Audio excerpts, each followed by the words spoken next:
सभी माताएं बहनों को रक्षाबंधन की हार्दिक शुभकामनाएं। यह रक्षाबंधन पर साल में एक बार आता है, जो बहाने अपने भाई को कलाई में राखी बांधती हैं और भाई अपनी बहन को एक वचन देता है कि मैं जब तक जीवन रहेगा आपकी रक्षा करता रहूंगा।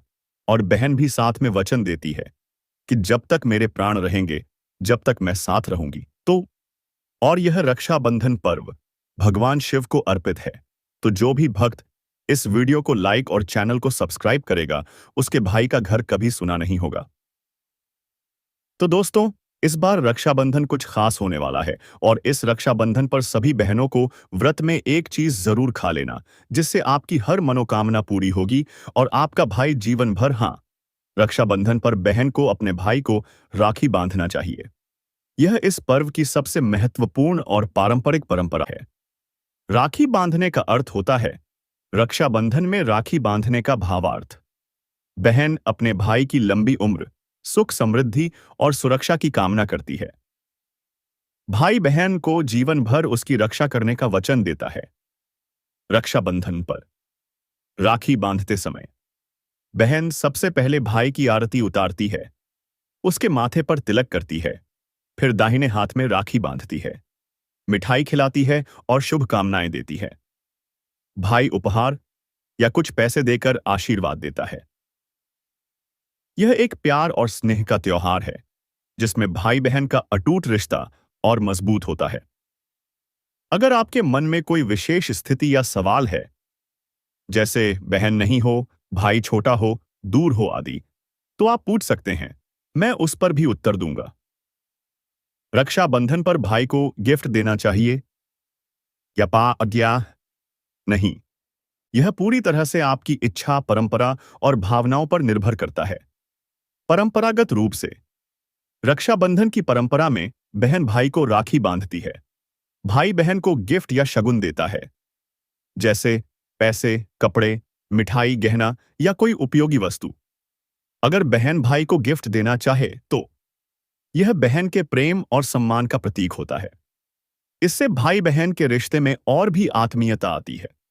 आजकल कई बहनें अपने भाई को स्मार्ट वॉच, कपड़े, परफ्यूम, किताबें या कोई यादगार वस्तु देती हैं। देने का उद्देश्य भावनाएं हैं, न मूल्य। गिफ्ट छोटा हो या बड़ा, सच्चे दिल से दिया गया उपहार ही सबसे महत्वपूर्ण होता है। हाँ, अगर आप देना चाहें तो रक्षाबंधन पर भाई को गिफ्ट देना एक प्यारी और आधुनिक परंपरा बन चुकी है। यह आपके रिश्ते को और मजबूत करेगा। अगर चाहें तो मैं आपको गिफ्ट के आइडिया भी बता सकता हूं, चाहे भाई छोटा हो, बड़ा, छात्र हो या शादीशुदा। रक्षाबंधन 2025 में सोमवार 11 अगस्त को मनाया जाएगा। रक्षाबंधन 2025 की तिथि और शुभ मुहूर्त।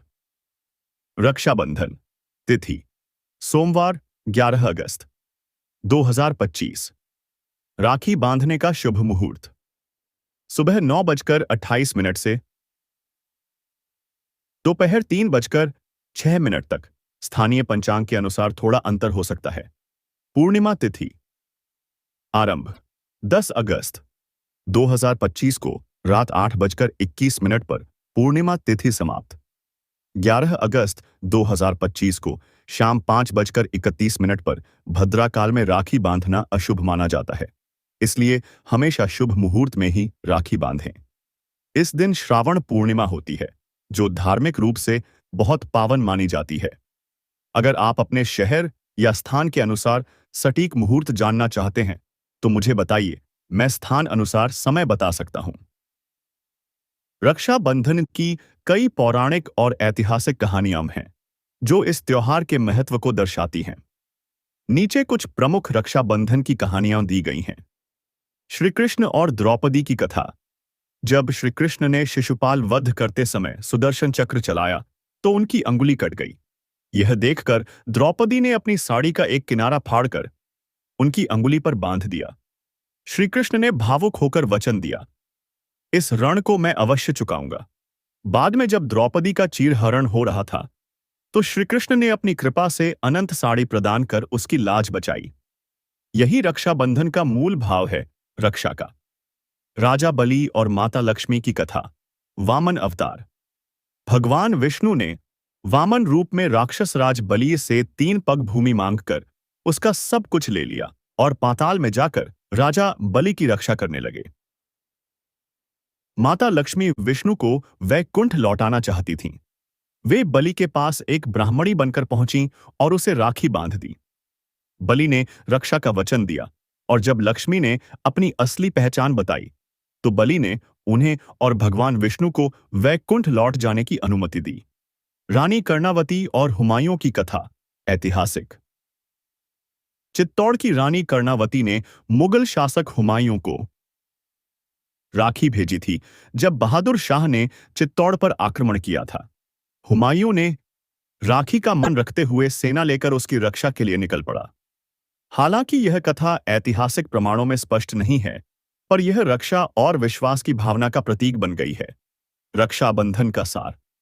रक्षाबंधन सिर्फ भाई बहन का रिश्ता नहीं, बल्कि यह स्नेह, सुरक्षा, आस्था और पवित्र बंधन का प्रतीक है। अगर आप चाहें तो मैं इस कहानी को बच्चों के लिए या मंच पर बोलने लायक संक्षिप्त रूप में भी तैयार कर सकता हूं।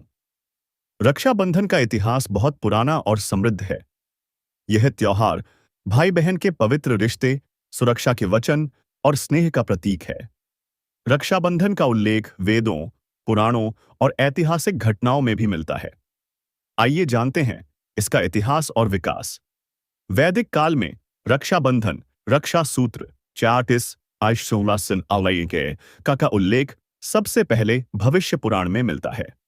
जब कोई यज्ञ या युद्ध होता था तो ब्राह्मण राजा को रक्षा सूत्र बांधते थे ताकि वह संकटों से बचा रहे। बाद में यही रक्षा सूत्र राखी के रूप में भाई बहन के रिश्ते का प्रतीक बन गया। पौराणिक कथाओं से प्रेरणा। कृष्ण और द्रौपदी। जब श्री कृष्ण की अंगुली कटी, द्रौपदी ने साड़ी का टुकड़ा सा बाप्ती बांध दिया। बदले में कृष्ण ने चीरहरण के समय उसकी रक्षा की। यह रक्षा और स्नेह का सुंदर उदाहरण है। इंद्राणी और इंद्र। जब असुरों से युद्ध हुआ तो इंद्राणी ने इंद्र को रक्षा सूत्र बांधा। इंद्र युद्ध में विजयी हुए। यह भी रक्षाबंधन की प्रारंभिक परंपरा का हिस्सा। ऐतिहासिक घटनाओं में रक्षाबंधन, रानी कर्णावती और हुमायूं। जब गुजरात के बहादुर शाह ने चित्तौड़ पर हमला किया, रानी कर्णावती ने मुगल सम्राट हुमायूं को राखी भेजी। हुमायूं राखी की लाज रखने तुरंत सेना लेकर चला गया। रक्षाबंधन के माध्यम से भाईचारे का संदेश। कुछ मुस्लिम समुदायों में भी बहनों की सुरक्षा की भावना से राखी बांधने की परंपरा देखी गई है, जो सांस्कृतिक एकता को दर्शाता है। आधुनिक भारत में रक्षाबंधन। महात्मा गांधी ने हिंदू मुस्लिम एकता के लिए राखी को प्रतीक बनाया। अरविंद्रनाथ टैगोर ने बंगाल में हिंदू मुस्लिम भाईचारे को मजबूत करने के लिए रक्षाबंधन को बढ़ावा दिया। रक्षाबंधन सिर्फ एक त्योहार नहीं, बल्कि संस्कृति, इतिहास और रिश्तों की गहराई का प्रतीक है। यह दिन हमें सिखाता है कि रक्षा सिर्फ भाई की जिम्मेदारी नहीं, बल्कि आपसी प्रेम, विश्वास और समर्पण का बंधन है। अगर आप चाहें, मैं इस इतिहास को भाषण, कविता या मंच प्रस्तुति के लिए भी तैयार कर सकता हूं। रक्षाबंधन की परंपरा की शुरुआत किसी एक व्यक्ति ने नहीं की थी, बल्कि यह एक धार्मिक, सांस्कृतिक और ऐतिहासिक परंपरा है जो हजारों वर्षों से चली आ रही है। फिर भी इसके उद्भव से जुड़ी कई कथाएं और योगदानकर्ता माने जाते हैं। वैदिक ऋषियों द्वारा रक्षा सूत्र की शुरुआत। भविष्य पुराण और अन्य ग्रंथों में उल्लेख है कि ब्राह्मण यज्ञ या युद्ध से पहले राजा को रक्षा सूत्र बांधते थे। यही रक्षा सूत्र समय के साथ राखी बन गया, जो भाई बहन के रिश्ते का प्रतीक बन गया। इस दृष्टि से ऋषि मुनियों को रक्षाबंधन की परंपरा का पहला स्रोत माना जा सकता है। इतिहास में रानी कर्णावती का योगदान। चित्तौड़ की रानी कर्णावती ने मुगल बादशाह हुमायूं को राखी भेजी थी। हुमायूं ने इसे स्वीकार कर उसकी रक्षा की। यह घटना रक्षाबंधन को राजनीतिक और सांस्कृतिक एकता का प्रतीक भी बनाती है। रविंद्रनाथ टैगोर एंड आधुनिक रक्षाबंधन। रविंद्रनाथ टैगोर ने 1905 में बंगाल विभाजन के समय हिंदू और मुस्लिम समुदायों को एकता के सूत्र में बांधने के लिए रक्षाबंधन को बढ़ावा दिया। इसलिए उन्हें आधुनिक काल में रक्षाबंधन को सामाजिक आंदोलन का रूप देने वाला माना जा सकता है। निष्कर्ष, रक्षाबंधन किसी एक व्यक्ति ने नहीं चलाया। यह हजारों वर्षों की सांस्कृतिक और धार्मिक परंपरा का परिणाम है। धर्म से ऋषियों द्वारा रक्षा सूत्र बांधना, पौराणिक काल में कृष्ण द्रौपदी का प्रसंग, इतिहास में रानी कर्णावती की राखी और आधुनिक काल में टैगोर का योगदान, इन सभी ने मिलकर रक्षाबंधन को आज का भाई बहन का महान पर्व बना दिया। अगर आप चाहें तो मैं इसे स्कूल प्रोजेक्ट, निबंध या भाषण के रूप में भी तैयार कर सकता हूं। रक्षाबंधन पर गाय की पूजा करना अनिवार्य नहीं है, लेकिन कुछ ग्रामीण क्षेत्रों और पारंपरिक परिवारों में गाय, गौ माता की पूजा सौभाग्य, शुद्धता और समृद्धि के प्रतीक के रूप में की जाती है। गाय की पूजा का महत्व रक्षाबंधन पर क्यों कुछ लोग करते हैं गाय की पूजा? गाय को माता का दर्जा प्राप्त है। गावो विश्वस्य मातृ, गाय संपूर्ण विश्व की माता है। गाय से प्राप्त पंचगव्य, दूध, दही, घी, गोमूत्र, गोबर को शुद्धि और पवित्रता का प्रतीक माना गया है। रक्षाबंधन पर शुभता के लिए घर के आंगन में गोबर से लिपाई और गाय की पूजा करने की परंपरा कुछ स्थानों पर है। कुछ समुदायों में राखी बांधने से पहले गौ पूजन कर रक्षा और समृद्धि का आशीर्वाद लिया जाता है। क्या सभी को करनी चाहिए? यह कोई अनिवार्य धार्मिक नियम नहीं है।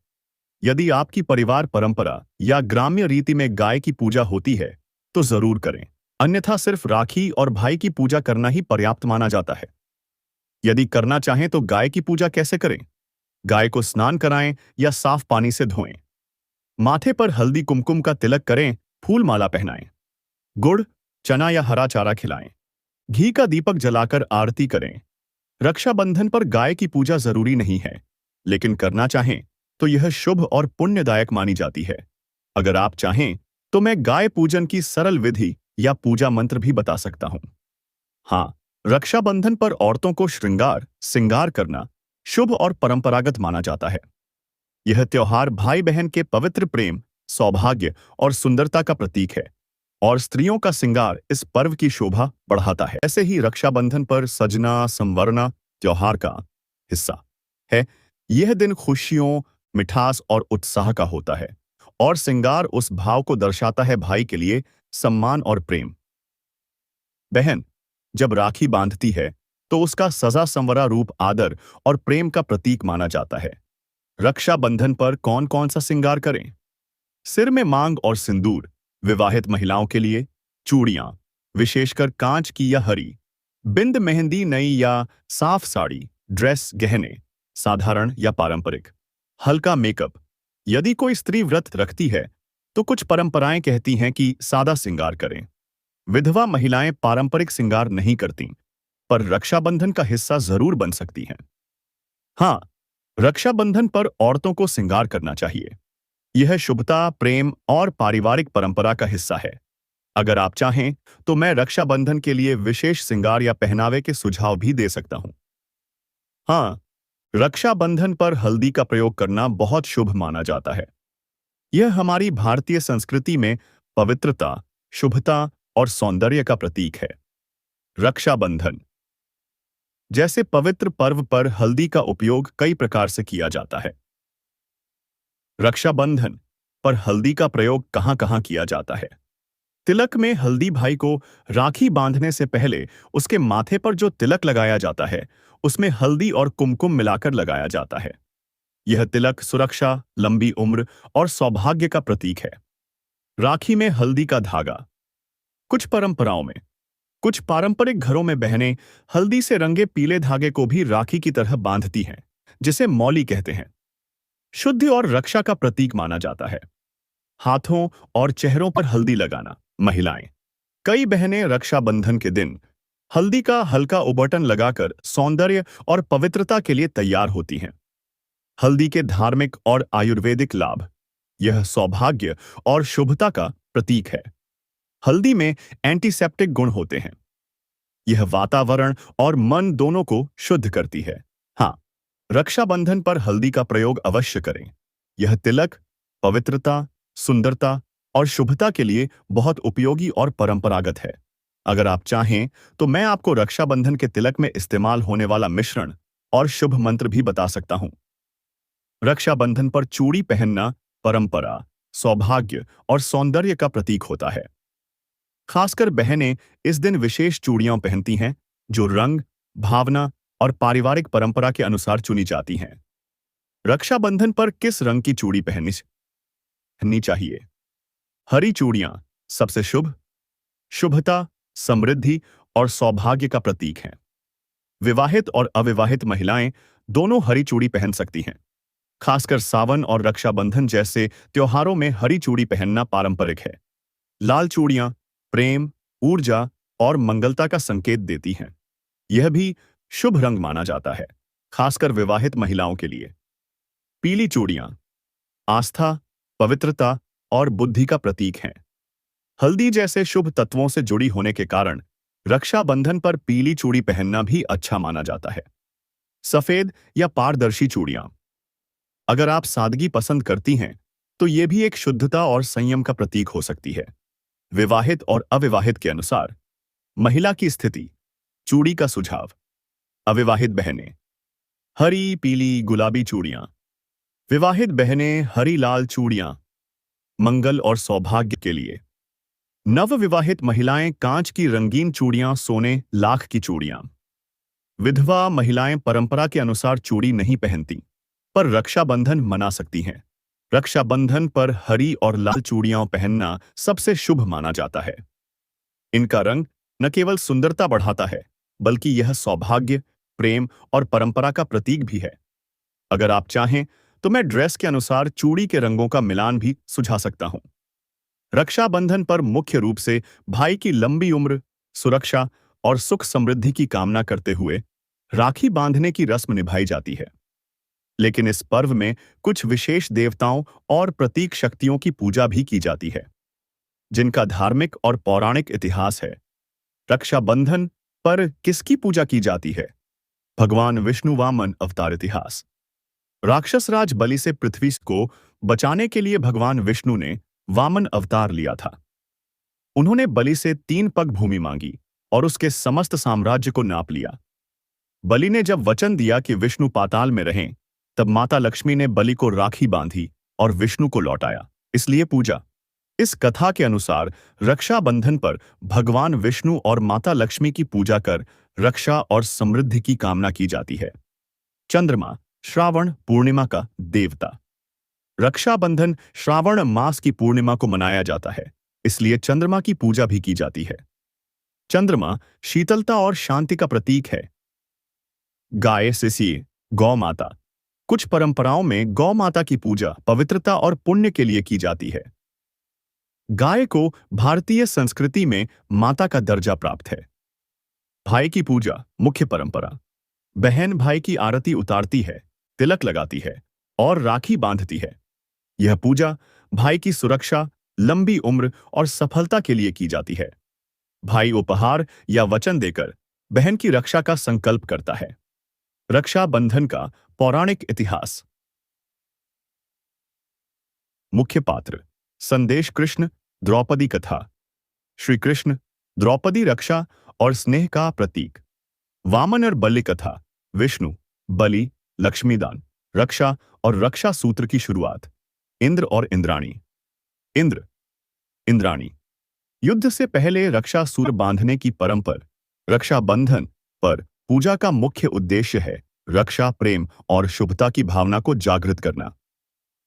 पूजा की जाती है भाई की मुख्य रूप से भगवान विष्णु वामन अवतार, लक्ष्मी जी गाय, चंद्रमा परंपरानुसार। यदि आप चाहें तो मैं रक्षाबंधन की पूजा विधि, मंत्र और संक्षिप्त कथा भी दे सकता हूं।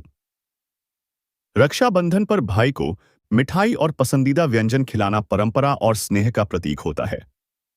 यह दिन भाई बहन के रिश्ते को मधुर बनाने का पर्व है और भाई को प्रेम से भोजन या मिठाई खिलाना शुभ और पवित्र माना जाता है। रक्षाबंधन पर भाई को क्या-क्या खिलाना चाहिए? मिठाई शुभ और पारंपरिक।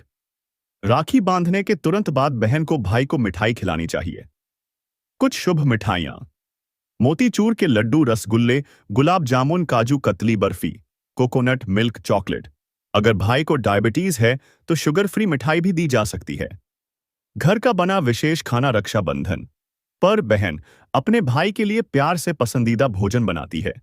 पारंपरिक भोजन में पूड़ी, सब्जी, आलू टमाटर या कद्दू, खीर या हलवा चावल दाल या पुलाव पापड़, अचार, रायता मीठा पराठा या गुड़ की रोटी।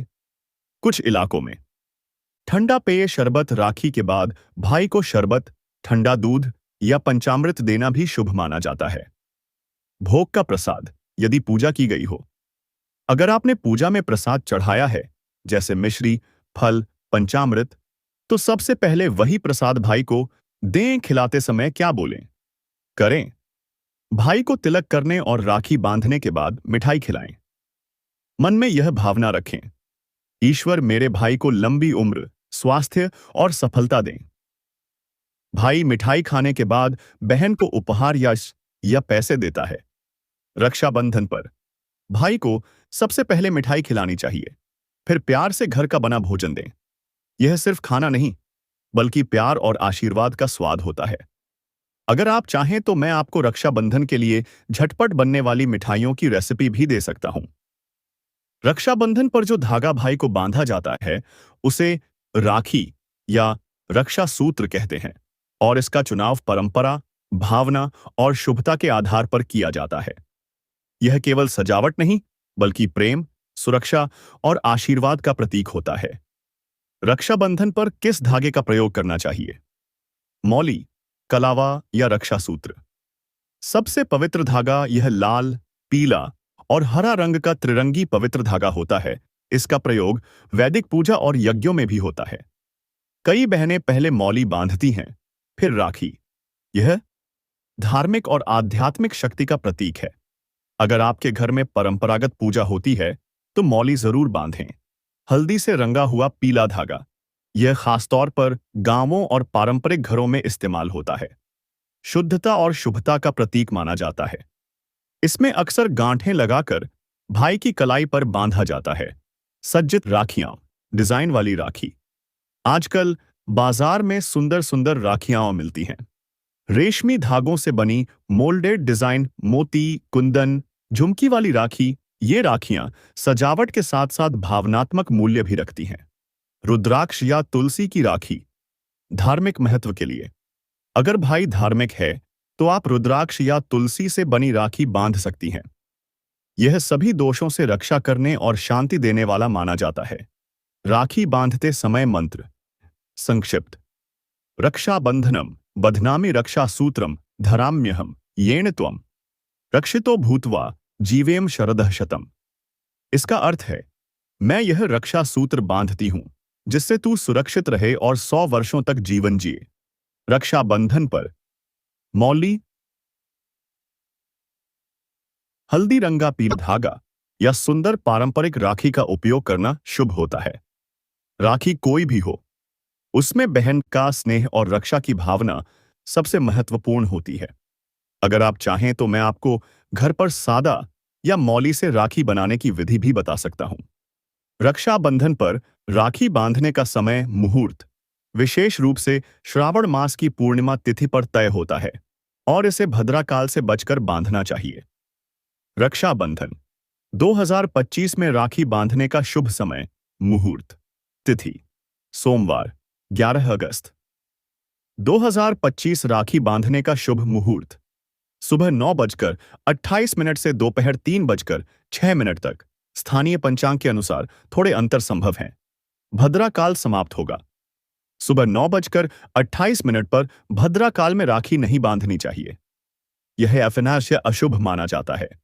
भद्राकाल क्या होता है? भद्रा एक दुष्ट मुहूर्त माना जाता है, जिसमें कोई भी शुभ कार्य जैसे राखी बांधना नहीं किया जाता। इसलिए राखी भद्रा खत्म होने के बाद ही बांधनी चाहिए। राखी बांधते समय क्या करें? भाई को पूर्व या उत्तर दिशा की ओर बिठाएं, उसके माथे पर हल्दी कुमकुम से तिलक करें, आरती उतारें और राखी बांधें। मिठाई खिलाएं और आशीर्वाद लें। रक्षाबंधन 2025 में राखी 11 अगस्त को सुबह 9:28 के बाद से दोपहर 3:06 तक बांधना शुभ रहेगा। भद्राकाल में राखी बांधना टालें।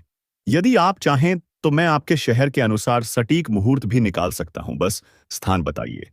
रक्षाबंधन पर पहनने के लिए साड़ी का रंग बहुत महत्वपूर्ण माना जाता है, क्योंकि यह दिन शुभता, प्रेम, सौभाग्य और पारिवारिक संस्कारों का प्रतीक होता है। इस दिन का पहनावा पवित्र और उत्सवपूर्ण होना चाहिए। रक्षाबंधन पर किस रंग की साड़ी पहननी चाहिए? हरी साड़ी सौभाग्य और ताजगी का प्रतीक, खासकर विवाहित महिलाएं हरी साड़ी पहनती हैं। यह सावन के मौसम और हरियाली से जुड़ी हुई है। लाल साड़ी मंगल और शक्ति का प्रतीक, यह रंग शक्ति, प्रेम और सौंदर्य दर्शाता है। नवविवाहित या पारंपरिक महिलाएं अक्सर लाल साड़ी पहनती हैं। पीली साड़ी शुभता और ज्ञान का प्रतीक, यह रंग शुद्धता, प्रसन्नता और पूजा के अनुकूल माना जाता है। गुलाबी पिंक साड़ी कोमलता और प्रेम का या से एक रंग, यह रंग आधुनिक और पारंपरिक दोनों रूपों में पसंद किया जाता है। सफेद या हल्के रंग की साड़ी, यदि परिवार में कोई विशेष कारण हो। विधवा स्त्रियां सामान्यतः सफेद या हल्के रंग पहनती हैं, लेकिन राखी मना सकती हैं। क्या रंग नहीं पहनना चाहिए? काला रंग आमतौर पर शुभ कार्यों और त्योहारों में इसे अशुभ माना जाता है, इसलिए इस दिन टालें। भूरे या गहरे मटमैले रंग भी त्योहारी माहौल में फीके लगते हैं। रक्षाबंधन पर हरे, लाल, पीले या गुलाबी रंग की साड़ी पहनना शुभ, सुंदर और परंपरानुकूल माना जाता है। आप अपनी पसंद, उम्र, वैवाहिक स्थिति और मौसम के अनुसार रंग चुन सकती हैं। अगर आप चाहें तो मैं आपकी उम्र और स्टाइल के अनुसार साड़ी डिजाइन और रंग भी सुझा सकता हूं।